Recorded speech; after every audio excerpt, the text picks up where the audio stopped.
cette contradiction de cet État qui veut que cet héros revienne en Algérie, avec vos propos qui disent on ne le connaît pas, le peuple algérien ne le connaît pas, il faudrait revoir les manuels scolaires. Je me pose la question pourquoi son œuvre, cette immensité, n'est pas ancrée dans les gènes des Algériens. Pourquoi? Et quand je pose la question à mes enfants, ils ne connaissent pas. Non. Non, tout simplement. Ça, c'est la plus grande perte de cet héros. Je suis désolé. Donc dire qu'on l'a ramené, il a été, c'est extraordinaire.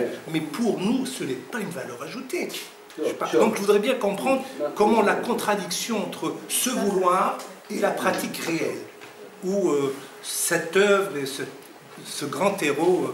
Chauffe aussi bien dans Zorella, et certains, modestement, ma modeste personne, nous sommes en train de combattre pour essayer les tarsir, pour ancrer l'idée que l'émir Abdelkader a été un grand héros. Tout le monde le dit, mais dans les faits, ça ne suit pas. Merci. Moi, le ministre, je le redis, oui, ça c'est intéressant de le rappeler. Le ministre Ben Ahmed m'avait appelé avant qu'il ne vienne, il y a 3 ans, il m'a appelé, il m'a dit voilà, M. Bouchama, vous qui avez fait. Donc, Ben Ahmed m'a appelé, me disant voilà, tu as écrit beaucoup sur l'émir Abdelkader, est-ce qu'il est possible de m'enlever ce terme qui me gêne, et qui dit la reddition de l'émir. Ah, قلت له بارك الله فيك يعني عجوزه وقلت لها زغرتي. Alors donc je me suis donné قلت له عشان نجيب لك le papier. Je lui ai fait un papier, je lui ai ramené le papier, voilà, c'est excellent. Voilà pourquoi l'émir a arrêté la guerre. L'émir a arrêté la guerre, c'est vrai. Le jour où il était à 2000 fantassins et cavaliers, alors que l'autre, le Moulay Abdelrahman, il était à 50 000. Moulay Abdelrahman seulement, les Français, à 100 et quelques mille soldats, plus les canons, plus Kada, il a fait. Et donc, il a arrêté la guerre. قال نحيوا هذه la reddition. هذه من جهة. من جهة أخرى, pourquoi ne pas écrire beaucoup sur l'émir et l'imposer en tant que Le symbole. Non seulement en tant que symbole, mais imposer sa façon de vivre, sa vie. Dans les livres d'histoire, comme dans les livres d'histoire de France, il y a d'Abraham Clovis vers Saint-Gétorix au Tla. Non, il faut. Et alors là, je ne sais pas qu'est-ce qui se passe. Moi, je ne vous donne pas mon avis personnel, parce qu'il peut être très dur, il est très dur. Non, parce que mais Hadja, je parle de... Tu le connais, quand je dis tu le connais, je parle algérien. Tu le connais quelqu'un que lorsque tu le mets à l'épreuve. Non, pas l'épreuve, tu le vulgarises à travers la masse. Absolument. Il n'y a pas mieux qu'un film qui vulgarise l'émir Abdelkader. Depuis combien de temps avons-nous parlé de ce film? Kadhafi rahimahullah a voulu faire un film sur Omar al-Mukhtar, il l'a fait. Il a de l'argent, il a craqué quelques milliards, et il a fait un film. Jab Iran Papas, Jab Anthony Quinn, ou l'Aqad, et derrière l'Aqad, y a-t-il qui? Derrière l'Aqad, il y a Sobhi Farhat, l'Algérien, le grand réalisateur, qui lui-même a fait le film de Risala. L'Aqad, c'est un nom. Mais l'autre a fait le film. Sobhi Farhat, il a fait le film de Lavo, une grande production. Il m'a parlé. قال لي الأخ سفير أنا مستعد نعمل فيلم في الجزائر على الإمير عبد القادر. Silence radio en Algérie. Quand le président m'avait nommé commissaire général d'Alger, capitale de la culture arabe. Je ne l'ai pas décliné parce que j'aime ça, j'écris beaucoup, je suis un homme cultivé, donc je me suis dit, je vais vers la culture, et c'est pour une année. Mais pendant que nous préparions l'année de la culture, le Premier ministre m'avait appelé, parce qu'un certain moment, moi je vous dis tout, hein, sans torture, hein, sans torture, je crache le morceau, sans torture. Ça n'allait pas du tout dans mon commissariat, je voulais démissionner. J'ai lancé ma démission au Premier ministre, notre ami Belkhad. Je lui ai lancé la lettre de démission, et puis voilà qu'il m'appelle un vendredi soir, il me dit, écoute, tu ne démissionnes pas, parce que le président n'aime pas qu'on démissionne. Tout ça, c'est sans problème. Moi, je suis en retraite maintenant. Je fais ce que je veux. Khalid, écoute, Khalid, je te supplie. Tu restes et nous aurons réussi l'année de la culture si on peut faire, si on peut donner le premier coup de manivelle du film de l'Émirat Khalid. Beau question. Beau question. Je suis avec toi. Khalid, tu as de l'argent. Tu vas à Hollywood. Je vous dis tout. Tu vas à Hollywood. Tu vas en Espagne, tu vas en Italie, tu vas en France, tu vas là où tu veux, et tu nous rapportes un grand réalisateur pour qu'il nous fasse le film. Quand on le regarde, on a Khalid Balsouri. Le truc est chez Bsaïa. Le scénario est chez Bsaïa. Le scénario, il a été pensé. J'ai été voir Bsaïa pour le scénario, il m'a remis le scénario. On avait commencé à travailler, et puis voilà, au moins d'une semaine, tout est tombé dans l'eau. Tout est tombé dans l'eau. Alors là, c'est matière à inquiétude. Matière à inquiétude. Matière à inquiétude parce que faire un grand film de l'Émirat qu'est-ce qu'il ne fait pas, qu'est-ce qu'il n'instruit pas comme jeune. Moi, je me rappelle tout jeune quand j'ai vu la bataille d'Alger. Je vous dis, plus tard, des années plus tard, j'étais désigné par mon pays pour diriger la première délégation aux Nations Unies, la délégation de la jeunesse, premier congrès mondial de la jeunesse. J'étais là-bas et à Greenwich Village, on a vu la bataille d'Alger. Un monde fou, des chaînes de plus d'1 kilomètre pour voir la bataille d'Alger. Je ne vous dis pas, il y a des Américains comment ils étaient subjugués par ce film. Alors voilà ce que fait le film. Et l'Émirat Abdelkader, moi je pense c'est qu'on peut y aller facilement. Je rebondis un peu ce que vous venez de dire. Effectivement, la fondation à l'époque, mon père étant président de la fondation, avait justement crié au scandale quand il avait entendu parler donc, de ce monsieur Philippe Diaz et qui était venu faire une conférence de presse avec donc, les gens de la culture de dans le temps et lui avait posé la question. Mais vous vous référez à qui a fait le scénario? Il a dit, je me réfère aux généraux français, mais il n'avait pas l'air de connaître l'Émirat Abdelkader du tout. Mon père donc, a écrit à la présidence, il a écrit au Premier ministère, il a essayé de voir la ministre de la Culture dans le temps qui la connaissait très bien. Rien. Jusqu'au jour où il a commencé à écrire et dénoncer ça à la presse, la télévision. Et l'avenir lui a donné raison, que ça allait être vraiment un scandale.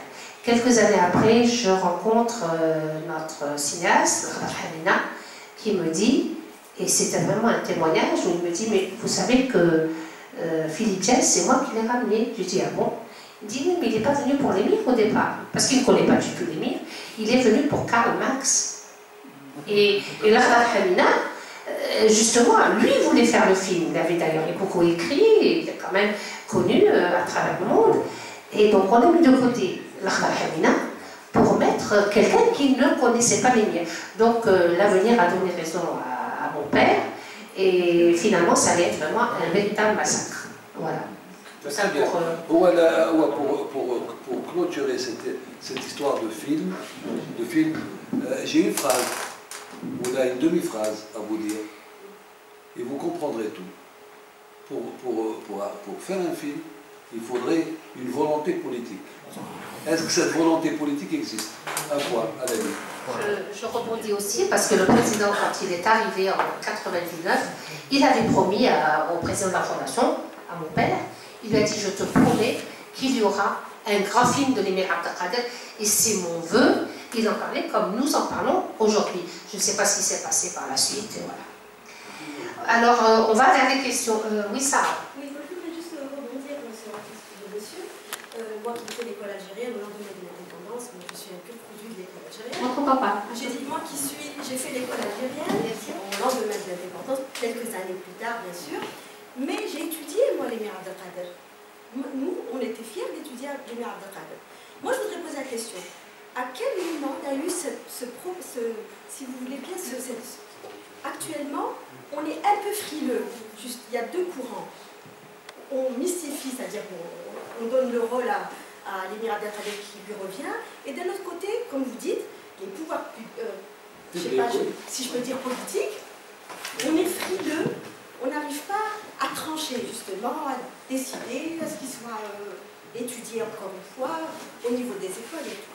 Maintenant, ce que je veux dire, moi, personnellement, je trouve que 60 ans après, on se réfère trop aux historiens étrangers, qui ne véhiculent pas, malheureusement, l'histoire réelle de l'Algérie. Voilà, c'était tout à fait. Et je veux peut-être apporter un témoignage.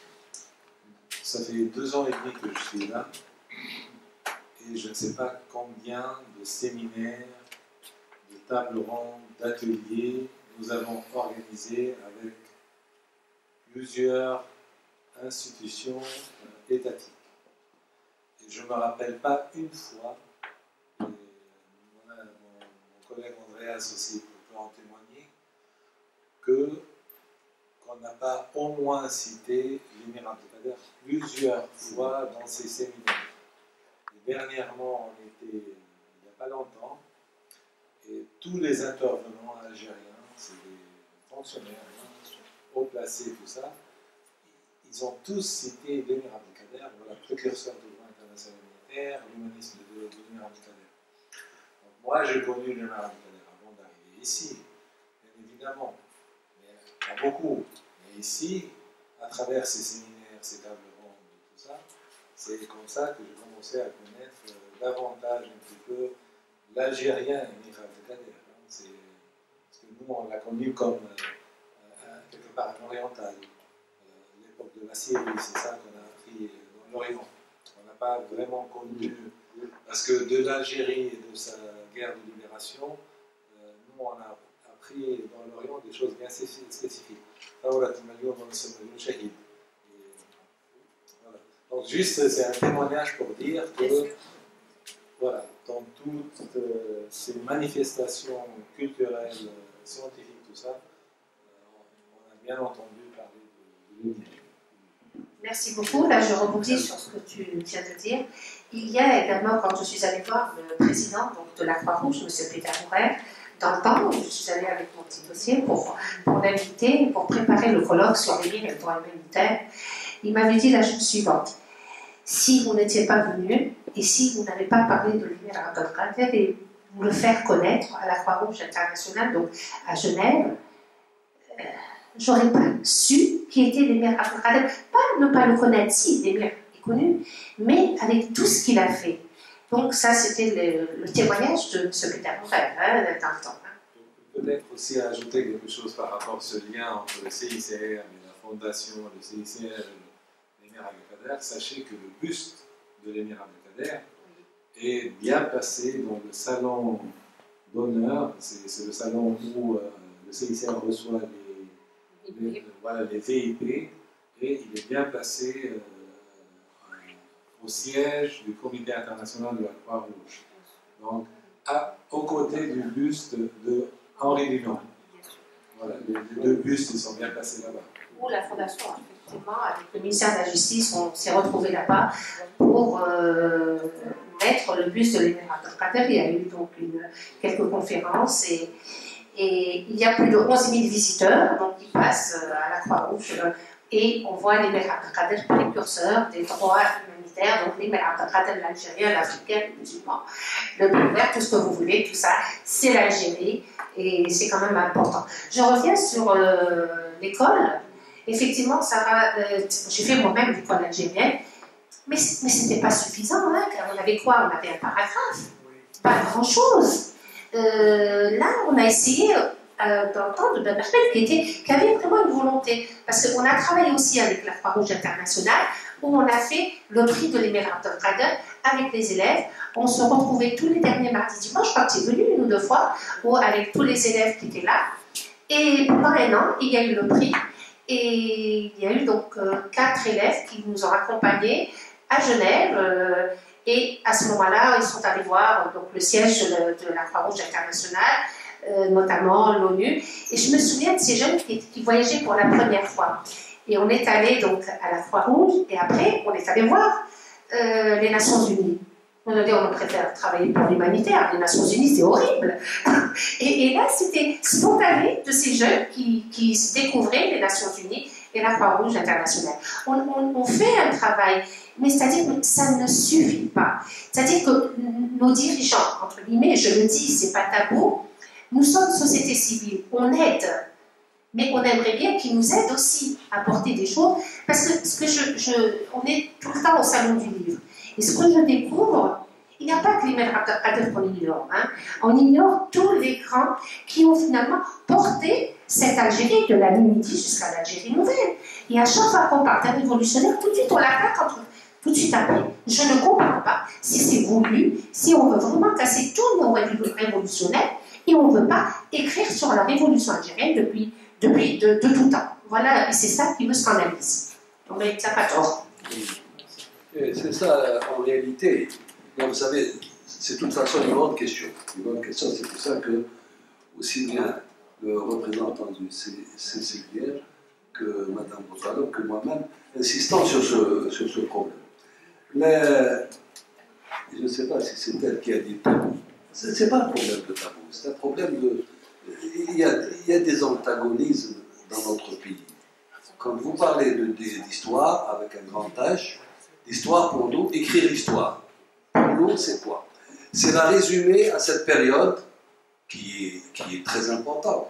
Cette période de 54 à 62, qui est une période très importante. La période décisive de notre histoire. Ça, personne ne peut le nier.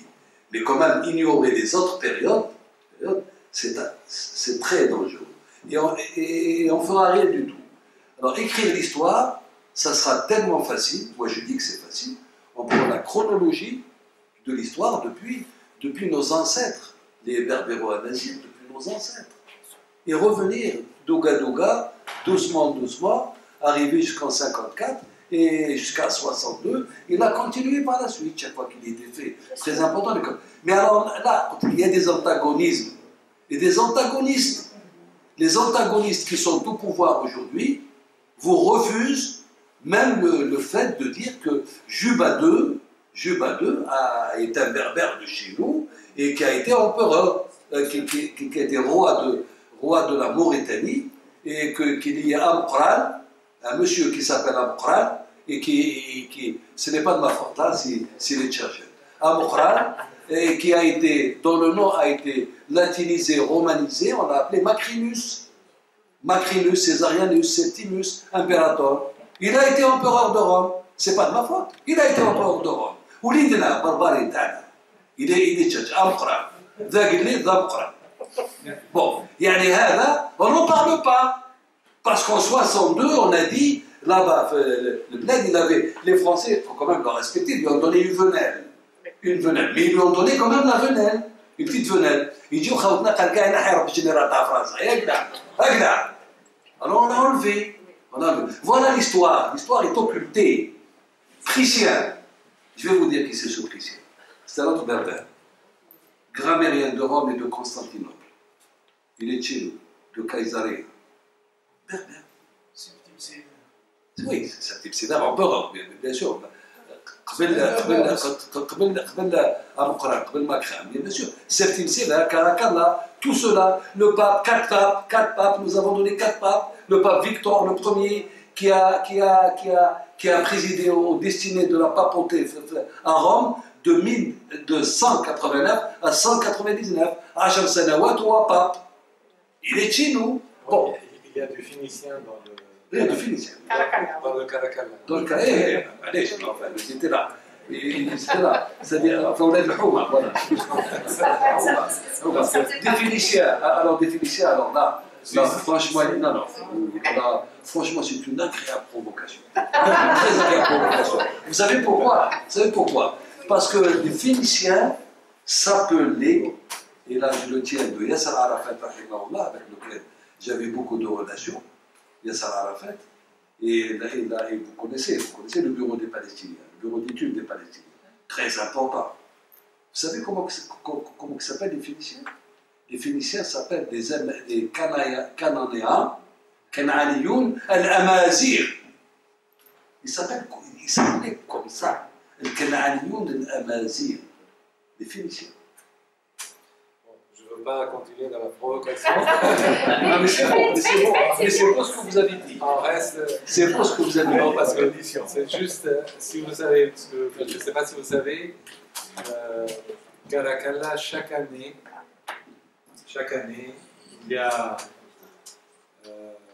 c'est l'Aïla al-Rahbaniya, la famille de Fayrouz. Fayrouz al-Rahbani. Voilà, qui ont le théâtre de Caracal. C'est quelque chose qui est connu internationalement. Chaque année, on va projeter, donc, et ça vient. Parce que j'ai appris, pour faire juste l'histoire, c'est pas j'ai appris. Vous savez que Alissa, la fille de Alissa, oui. la reine, exactement, qui a construit Carthage. Après, ils ont continué vers Béjaïa et Gigel. Ils ont créé les deux villes de Béjaïa et Gigel. Après, ils sont partis vers la côte italienne, la Sicile. Donc ça, c'est... Non, mais voilà, donc il y a du sang entre vous. Hein. Non, mais bien sûr, c'est ça. Oui. C'est pour ça que je vous ai dit une agréable provocation. Il y a un théâtre que... Oui, rapidement. Oui, c'est dernière question. Dernière question avec Sikaki. C'est pas une question. Je réponds à une provocation. Une agréable provocation. Agréable. Les Phéniciens, quand ils sont venus, ils ont loué une portion de terre. Oui. Ils ont loué. يعني جاو كرايين وصبحوا ملاكين. بقاو 150 سنة كملاكين. 1250 ans de présence, je ne dirais pas coloniale, mais d'occupation quand même certaine. Ensuite, il y a eu donc la naissance de Carthage et les Philiciens, Amazirs. Avec les Amazirs algériens, c'est les deux civilisations qui ont fondé Carthage et la civilisation carthaginoise. Aujourd'hui, on se déleste de notre richesse. C'est ça qui est désormais. Absolument. Alors moi j'apporte une explication là-dedans. Apparemment c'est une vraie provocation. Non, mais c'est très bien. Non, mais c'est très bien. On va poser une question. C'est-à-dire qu'il y a des choses, que quand on ouvre un débat comme celui-là, il y a des choses qu'on oublie. Et alors il faut que quelqu'un nous dise une phrase pour qu'on reprenne les bonnes choses que les gens doivent connaître. Je ne sais pas, du temps de... Bon, pendant que j'étais là-bas, moi je ne parle pas de la Syrie parce que j'étais là-bas pendant 4 ans, non. La Syrie, j'avais fait 25 voyages officiels avant d'être nommé là-bas. Et dans mes voyages officiels, j'étais très très jeune quand je visitais avec grand plaisir le musée de Tadmor, le musée de Palmyre. Le musée de Palmyre, dont le directeur du musée de Palmyre a été zigouillé dernièrement par Daesh. C'est une lumière, c'est une bibliothèque ambulante, c'est un savant hors pair, 8 doctorats, il parlait toutes les langues, il parle l'araméen et il parle le tifinaq. Là, je regarde. Il parle le tifinaq, qu'on appelle nous le tifinaq, parce qu'il y a, comme au Soudan, le qaf, yasbahrin, le Coran al-Karim, ils vous disent le Coran al-Karim. Mais là où je ris, moi, c'est quand ils te disent l'istirlal, pour dire l'istirlal. Alors, il faudrait que ça soit dit dans une phrase pour que l'on comprenne est-ce que c'est l'exploitation ou la liberté. Alors, donc il y a les Tifinaq. Et ce monsieur que j'ai connu en 1971, j'étais très très jeune, quand je partais à la tête d'une délégation de la jeunesse. Et j'ai discuté avec lui sur des problèmes scientifiques, enfin d'histoire. Je le retrouve 30 années après, ben, je le contactais, et puis il nous a montré, nous étions en famille, il nous a montré l'Ourakan, c'est chez vous. Et effectivement, ce qu'on trouve maintenant dans la région, les signes, ils sont là-bas. Il les lit facilement. Il les lit facilement. Voilà un monsieur qui... Ça veut dire qu'il y a eu un brassage. Un brassage. Là, vous avez parlé d'Indissar. Il y a un bon restaurant. Il y a un bon restaurant. Fait à l'achat Ramadan. Fait des bêches qui se mouillent Indissar. Il est magnifique. Et la femme de Septime Sévère est une fille de Homs, une très belle femme. Julia Doumna, la reine de Homs mariée à Septime Sévère. Donc il y a eu toujours cette relation entre ce brassage. الصلاة والسلام على رسول الله صلى الله عليه وسلم.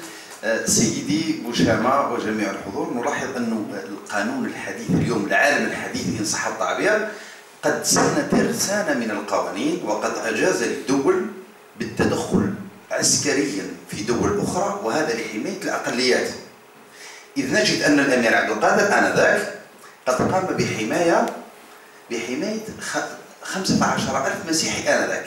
إذا أردنا أن نتحدث عن حقوق الإنسان والحقوق الإنسانية الدولية والأقليات التي تم إضافتها مؤخرا وحديثا، أصبحت من حقنا نحن كجزائريين أن نتكلم باسم الأمير عبد القادر، والذي هو الأول من قام بسن قانون الأقليات وحمى الأقليات آنذاك.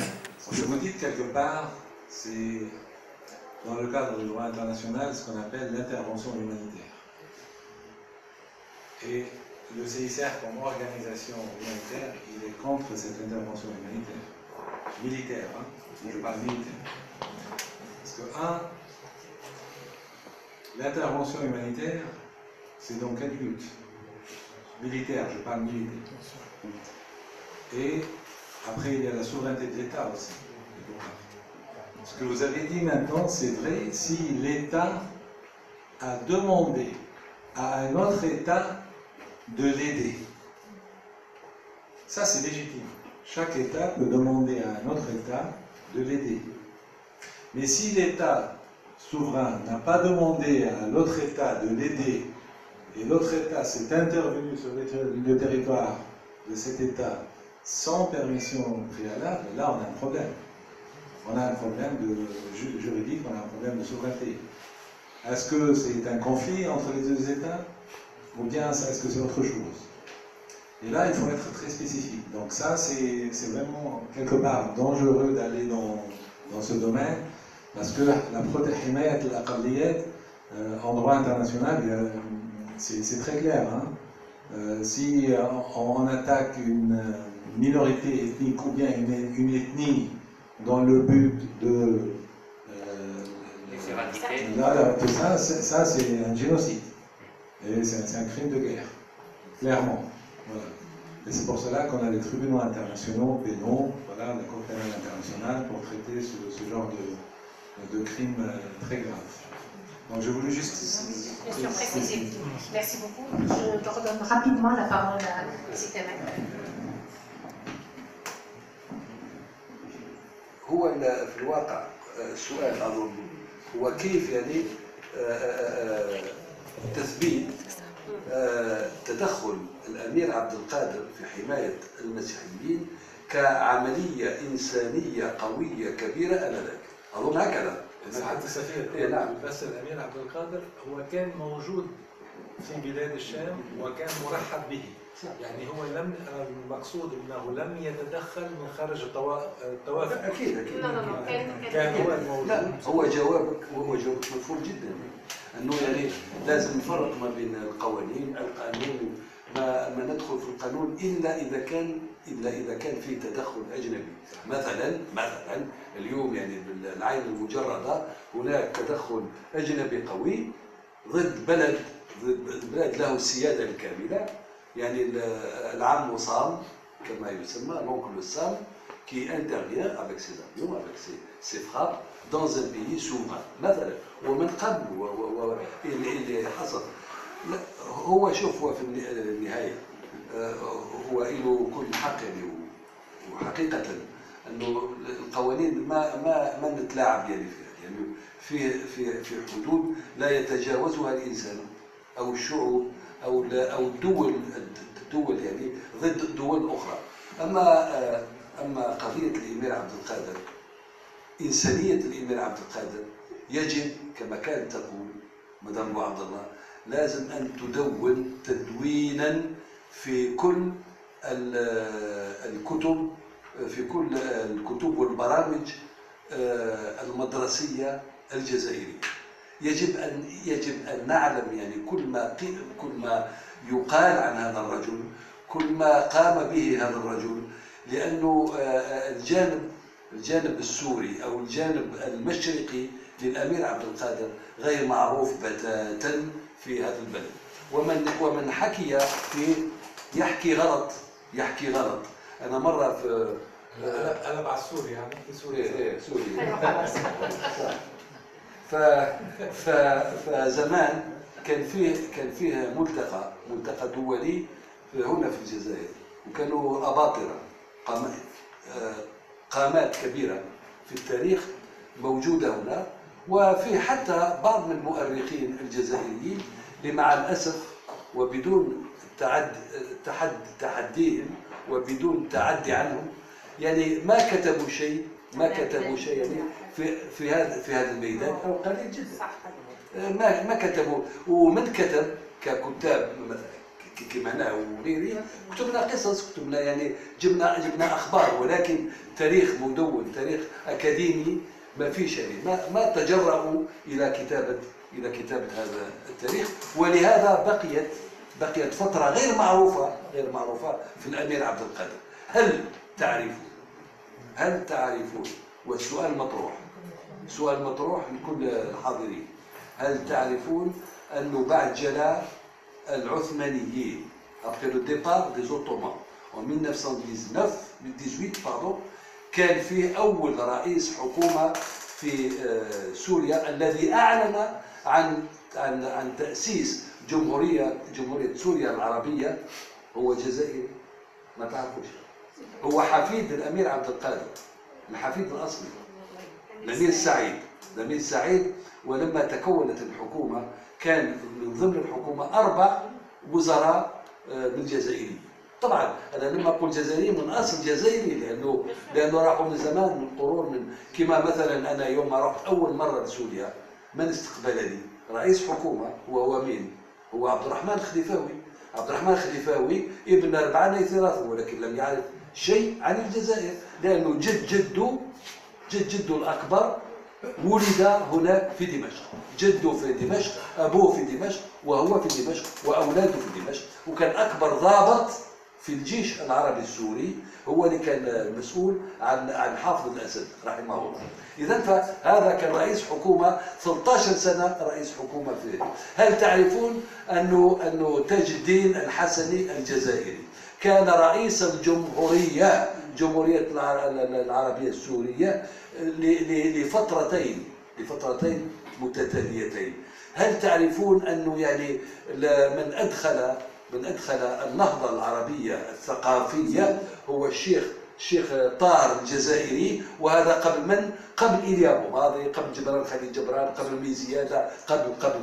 هذا مش معنى أنه يعني هو المعلم الكبير، الأسطى الكبير، لا، هو يعني بمعنى هو بدأ بالنهضة العربية الإصلاحية الثقافية، وجاءوا بعده ناس يعني أخذوا الركب، أخذوا القطار، وبنوا المجد الكبير للنهضة العربية. وفيه أشياء كثيرة جدا. هذا التاريخ كله لازم يكون معروف يعني، ناهيك عن أولاده، ناهيك عن أولاده الابن عبد المالك الذي قاد الثورة في الريف المغربي ضد فرنسا، وكان نائبه من؟ عبد الكريم الخطابي هو نائبه، لما هو سقط شهيدا في معركة بناحية تطوان. عبد الكريم الخطابي أخذ الركب ثم سار به إلى أن أسر من طرف الفرنسيين وحملوه إلى ماذا؟ إلى مدغشقر. Il était déporté à Madagascar. Sauf que عبد الكريم الخطابي، وهذا بدون غيرة، بالعكس عربي مغربي، قام بثورة عظيمة، له شارع. هل تسمعون شيء على عبد المالك اللي هو بدا الثورة وتوفى يعني شهيدا السلاح في يده في تطوان في الزاوية الحراقية الى اخره الى اخره يعني كان يعني امور كثيره. شكرا سي سامحونا ممكن يعني c'est-à-dire qu'au-delà de toutes les polémiques et de tout ce qui a été dit, je pense que le plus important c'est de se rappeler que c'est vrai qu'elle dirait c'est-à-dire que certains disent qu'il a perdu, il y en a d'autres qui disent qu'il a gagné, en tout cas tout ce qui est pouvoir temporel. Il y a une polémique là-dessus. Ensuite, bon, à chacun de se faire son opinion. Mais ce qui est clair, par rapport à l'autorité spirituelle et par rapport au royaume céleste, là c'est une réussite.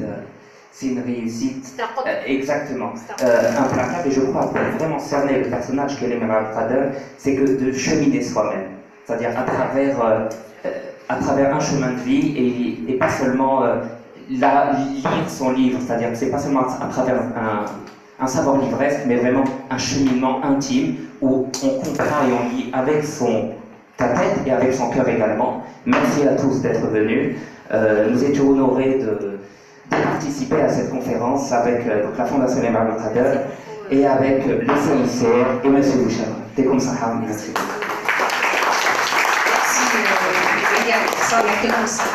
Et tout juste pour rappeler que l'Émir Abdelkader, qui était un grand maître soufi, à l'âge de 60 ans, il avait rencontré donc Mohamed El-Fassi, où il était devenu disciple.